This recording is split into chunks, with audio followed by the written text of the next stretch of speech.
Sizda akne. Siz bir necha yildan beri yuzga krem, majda surib charchadingiz. Natija yo'q.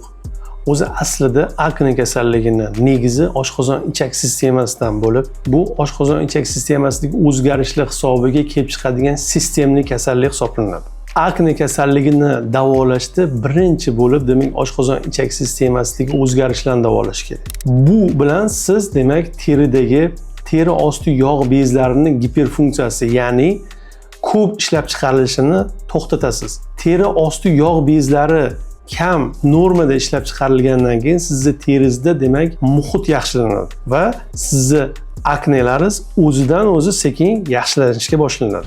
Buni lecheniasida bitta yo'l bor. Bu ham, demak, sistem retinoidlar yoki bo'lmasam qo'shimcha sifatida mahalliy retinoidlardan foydalanamiz.